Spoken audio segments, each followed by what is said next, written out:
More breaking news out of Israel, where at least 8 people have been killed and dozens injured in the latest round of missile strikes launched by Iran.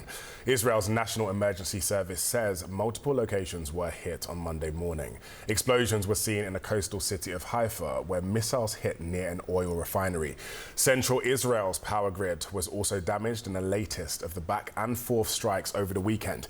Israeli officials say at least 23 people have now been killed since Iran's retaliation began. Meanwhile, in Iran, at least 224 people have been killed in Israeli airstrikes since Friday. That's according to the country's Ministry of Health. The IDF vows their strikes will only get more intense from here, but Iran's president says the country's response will escalate as well, putting more innocent lives at risk. Israel knows no boundaries. They intrude wherever they want, with permission from America. We are by no means seeking to expand the war, but naturally, as our army, our powerful IRGC, and our dear people have shown, appropriate responses have been given so far. The more they try to escalate, naturally, the responses will become tougher and more severe. More innocent people may lose their lives. Jeremy Diamond was at the scene of one missile strike in Tel Aviv and filed this report just a short while ago. I'm at the site of an Iranian ballistic missile attack in central Tel Aviv. This ballistic missile struck this area in the early hours of this morning, severely damaging 3 residential buildings right behind me. As you can see, in this whole street is littered with debris as rescue crews move in and out, still trying to assess the damage, to find anybody who might be trapped under the rubble, and also to get people out of their apartments. There are also folks who have arrived here to try and get back inside to get some of their belongings and to make sure that their loved ones are okay. This is one of 4 ballistic missile attack sites in central Tel Aviv alone. In addition, there was a ballistic missile attack in northern Israel, in Haifa as well. More than 70 people were injured in these attacks, according to Magen David Adom, Israel's national rescue services. And of course, we are seeing that these attacks are continuing to escalate, and concern is rising here in Israel about the number of casualties and how many more may come. Jeremy Diamond, CNN, Tel Aviv. Let's dig deeper. CNN's Paula Hancock is now joining me from Abu Dhabi. Paula, thanks for being with me again. We appreciate it. Things are moving so quickly across the region. Tell me, what is the latest that you're seeing now? Well, Ben, we are seeing the casualty figures going up in Israel, for example, now at 23. The early hour barrage of hundreds of missiles from Iran did hit a number of different areas. Tel Aviv, as Jeremy was showing you there, and also central Israel and some of the coastal areas as well. Now, we know that in Haifa, for example, alongside the coast, that city, there are still fires burning in some areas. There were some missiles that hit, or at least one hit close to an oil refinery in Haifa itself. Now, a number of residential buildings across the country have been impacted. We understand from authorities that most of these missiles are being intercepted, but we are seeing that a number are getting through. Certainly, Tehran, by firing hundreds of missiles at the same time, is hoping to overwhelm and overpower the missile defense systems of Israel. Now, when it comes to what is happening in Iran, we are seeing panicked residents in Tehran try to get out of the city. That we have seen gridlock on the roads heading north, a more rural and isolated area many people are trying to get to.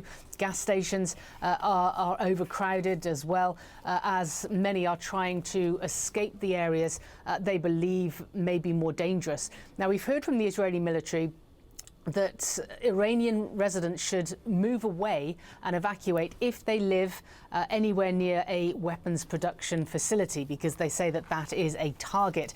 This was announced on Sunday, and then just a matter of hours later, an announcement came from the Iranian authorities telling Israeli residents to move and evacuate if they are anywhere near the Israeli military. So both sides still claiming that they are targeting the military infrastructure of the other country. But clearly we are seeing residents and civilians are being impacted. With Israel showing no sign of backing down, what's their end game? Some say regime change. For others, they say it's about eliminating Iran's nuclear capabilities completely. We've set them back dramatically, but not enough. And that's why this series of strikes is not going to end today or tomorrow, but only at a period of time, which may take weeks, when we are absolutely certain that the nuclear infrastructure, with the intention of weaponizing and threatening Israel, is terminated.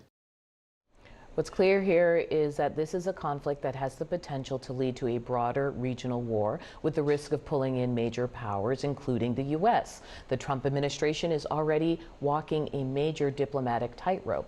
Joining me now is CNN Global Affairs analyst Kim Dozier. Kim, as always, welcome back. I want to start with the sort of physical battle. At first, it was the military leaders, nuclear facilities. How has this changed over the last even 48 hours?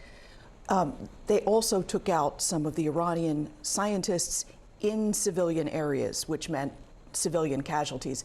We're seeing them expand a bit to energy facilities. The Israelis? The Israelis. Yeah. On the Iranian side, last time they volleyed missiles at Israel in April 2024, they stuck to military sites. This time they're using a lot less care, and according to the IDF, the Israeli Defense Forces, they are using dumb missiles, ones that can't be guided. But Iran only had 2,000 some odd ballistic missiles to begin with. We don't quite know how many drones, and they have to preserve them because much of their leadership has been taken out, much of their air defenses have been taken out, and now every time they move a launch platform to try to hide from the Israelis are watching and taking those out. Now, this means a lot of people are saying that this is the right time to go for regime change. The reporting over the weekend, we have it at CNN as well, that the White House decided not to go for to kill Iran's supreme leader, be part of that. What would regime change mean in this moment? Is Iran just that vulnerable? What is the question the White House is facing? Well, the Israelis would like regime change. Netanyahu has said as much, but from the Trump administration perspective, the only reason to say no to the Israelis to taking out the supreme leader is to preserve the opportunity to go back to those talks, to use this good cop, bad cop that Israel is taking out all of Iran's military, but also economic might, what it needs to survive, and then saying, okay, you've got to negotiate with us to keep your people fed. And keeping the supreme leader alive preserves that possibility, but I think it underestimates the pride of the Iranian regime having been taken out like this.